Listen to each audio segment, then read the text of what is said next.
大家好，我係 Chloe，歡迎收睇英國生活快報。今日係5月26號，星期二。我哋每日都以英國主流傳媒同官方資料為基礎，為你精選今日重點。即刻睇下今日有咩值得留意。無電無暖花園屋竟然租俾初生 BB 一家，租屋黑店太離譜。去超市竟然救命 ，NHS 掃描車揭出逾萬宗肺癌。熱浪撞正皮膚癌警號，每年逾2萬宗黑色素瘤。英國人引咎私有化，鐵路、水務、能源民怨全面爆煲。政府出手打擊坐地起價，超市、能源、旅遊或受影響。本周日夜空有藍月亮奇觀，但月亮其實唔係藍色。英國大部分地區以晴朗、乾燥同強陽光為主，尤其英格蘭及威爾斯熱浪繼續。全英日間氣溫大約20度至35度，夜晚大約10度至16度。南部個別城市夜晚仍然偏暖。風速方面，大部分地區屬於微風至同埋緩風，內陸一般約13至21公里一小時。要留意，午後局部地區有機會出現大驟雨或雷暴，外出記得補水、防曬。長者、小朋友同埋長期病患者要避免長時間暴曬。超慘！冇電花園屋竟然租俾初生 BB 同埋父母，租屋最怕遇到呢種黑店，將4個月大嘅初生嬰兒同埋父母硬生生塞進一間完全冇暖氣、冇電力供應嘅後花園非法小屋。租屋最怕就係遇到呢類嘅黑店房東。根據北倫敦媒體 Kilburn Times 以及英國地方議會嘅最新權威通報，倫敦布倫特市議會近日對呢一名惡質房東採取咗歷史性嘅鐵腕執法。涉案嘅房東喺溫布萊擁有一棟3層高嘅出租屋，佢嘅執照原本只容許最多入住7個人。但執法人員突擊搜查時，發現入面竟然被瘋狂塞進咗超過18名租客，甚至出現4個人擠喺一個狹窄閣樓嘅慘狀。最令人憤怒嘅係花園內一間未申報嘅非法外建木屋，喺寒冬下完全冇任何供暖同電力，卻租俾咗一對夫婦同佢哋只有4個月大嘅初生嬰兒。呢名房東因為公然違反多項房屋改善令，喺法庭上被重罰87000英鎊，加2000英鎊受害者附加費，加2788英鎊訴訟費，總共判罰91788英鎊。呢個已經係佢繼2024年因為老鼠肆虐、漏水而被罰款5萬英鎊後再次犯案。住宅物業審裁處喺2026年5月正式下達終極禁令，判處佢未來5年內嚴禁喺全英格蘭出租房屋或從事任何物業管理，徹底沒收佢嘅執業權。呢對所有保障租客權益嘅政策嚟講，絕對係一次具備象徵意義嘅勝仗。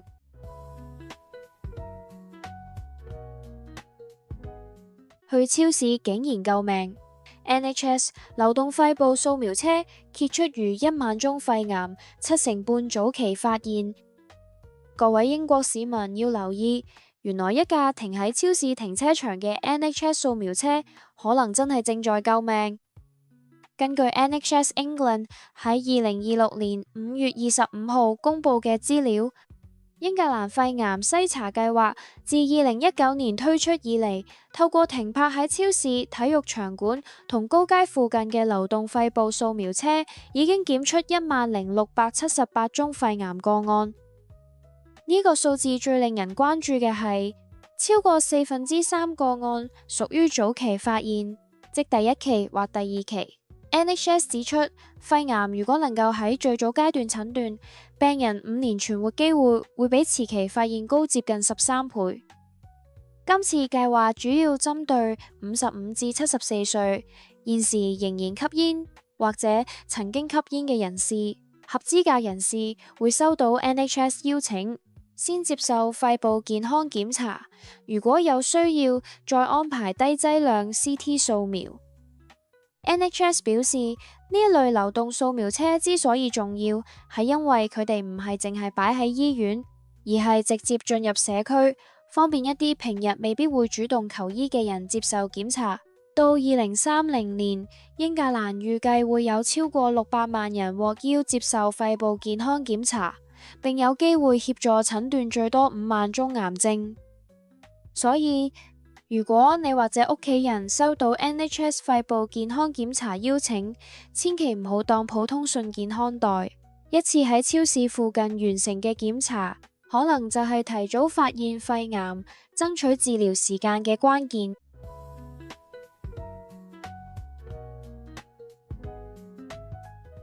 英國熱浪撞正皮膚癌警號，每年逾2萬宗黑色素瘤，外出唔搽防曬隨時中招。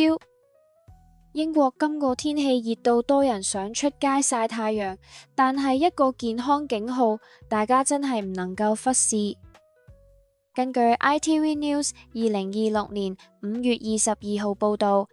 英國黑色素瘤皮膚癌個案已經升至有紀錄以嚟最高。Cancer Research UK 最新數據顯示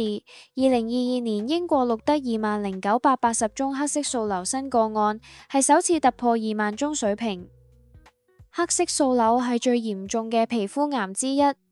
主要風險嚟自太陽或者日光浴床嘅紫外線。Cancer Research UK 更加預測，如果趨勢持續，到2040年，英國每年黑色素瘤個案可能升至26,500宗。呢單新聞特別值得關注，係因為英國正值高溫 Bank Holiday， 唔少人會去公園、海邊、戶外市集或者旅行。專家提醒，英國即使唔係地中海陽光，紫外線一樣可以傷害皮膚，而且曬傷唔一定只喺大熱天發生。陰天或者微涼天氣同樣有風險。Cancer Research UK 建議，外出時應盡量喺上晝11時面至下晝3點之間，避開猛烈陽光，着住遮蓋肩膊嘅衣物，戴帽同太陽眼鏡，並使用最少 SPF 30、4星或者5星 UVA 保護嘅防曬產品，亦都要定時補搽。如果發現新嘅痣嘅形狀或者顏色改變，或者皮膚有唔尋常痕跡，應盡快聯絡 GP。今個夏天想享受陽光，第一步就係先保護好自己嘅皮膚。英國人引咎私有化、鐵路、水務、能源、民怨爆煲，重申國有化聲音急升。英國人對私有化公共服務似乎真係開始引咎啦。根據 The Guardian 2026年5月25號早報分析，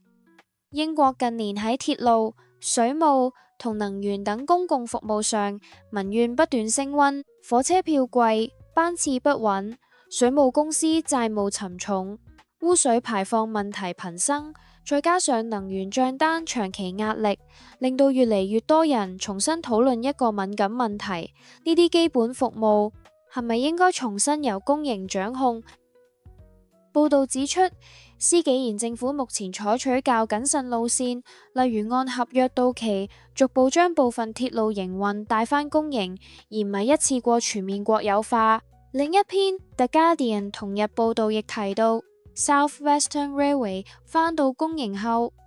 部分新列車投入同埋管理整合有進展，但可靠性仍然有挑戰。水務方面， Thames Water 嘅財務危機亦都令問題更尖銳。較早前報道指，呢一間英國最大水務公司背負約176億英鎊債務，救援方案同係咪可能進入特別管理，成為政治爭議焦點。有研究亦指出，私有化後嘅水務、鐵路、巴士、能源同郵政等行業，令英國家庭自2010年以嚟，每年平均承受約250英鎊嘅私有化溢價。呢單新聞唔只係政治討論，而係直接關乎火車費、水費、能源費同日常生活成本。未來英國公共服務會否走向更多公營化，將會影響每一個家庭嘅錢包。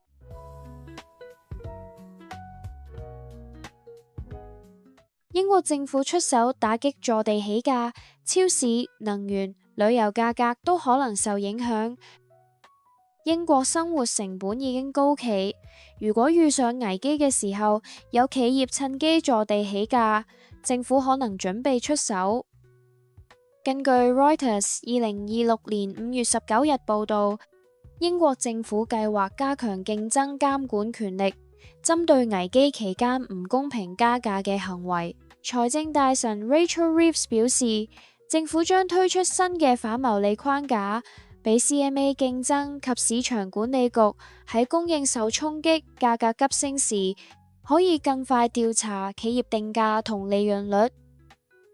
英國政府官網亦指出，新框架目標係保障打工仔同埋家庭，防止部分企業喺危機期間不合理推高價格牟利。如果有需要，政府唔排除推出有時限、具針對性嘅權力，俾監管機構處理坐地起價問題。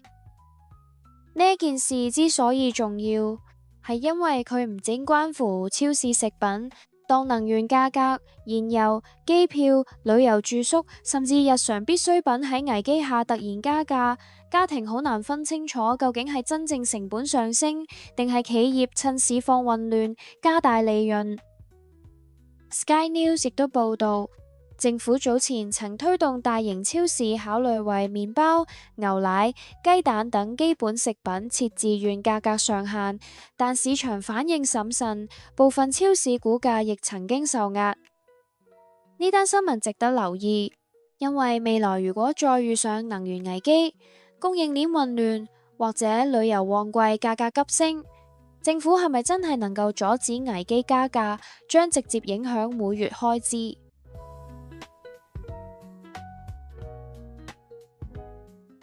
呢個星期日，夜空有奇觀，5月第2次滿月登場，藍月亮其實唔係藍色。本周日抬頭望天，英國夜空可能迎嚟一個少見天文話題——藍月亮。根據 The Guardian Star Watch 喺2026年5月25號報道，2026年5月31號將出現滿月，而因為5月1號已經出現過一次滿月，所以呢次5月31號嘅滿月，按常見月曆定義就被稱為藍月亮。不過大家唔好誤會，藍月亮通常唔係指月亮真係變成藍色，而係代表同一個公曆月份內出現第2次滿月。皇家格林威治博物館亦指出，2026年5月31號係下一次月曆式藍月亮。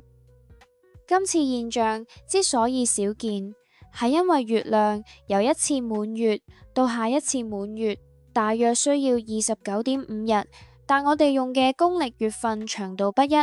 所以有時一個月份會咁啱容納2次滿月。Time and Day 亦解釋藍月亮主要有2種定義，一種係同月第2次滿月，另一種係同一季節有4次滿月時嘅第3次滿月。今個星期日睇到嘅唔係藍色月亮，而係一個由月曆巧合造成嘅罕見滿月。想觀賞嘅市民可以留意天氣同雲量，選擇視野開揚、光害較少嘅地方觀看。喺英國生活，每日都有好多事發生，邊啲先同你有關？新聞資訊太多，英國生活快報專為我哋香港人而設，每日精選英國重點資訊同天氣，廣東話配音，仲有粵語字幕。由超市優惠、交通、新聞到政策變動，我哋幫你精挑細選。我係 Chloe， 我係 Emily， 每日同你一齊掌握英國大小事。星期1至6，每朝7點準時出片。訂閱英國生活快報，用廣東話開始你嘅英國一日。另設專題解碼，星期6精選推出，有趣議題、複雜事件，清晰拆解。好，以上就係今日嘅英國生活快報。如果你覺得呢類英國即日新聞、生活資訊對你有用，記得 like、subscribe 同埋開啟通知。我哋每日用最短時間陪你了解英國正在發生嘅事。我係 Emily，聽日英國生活快報再見。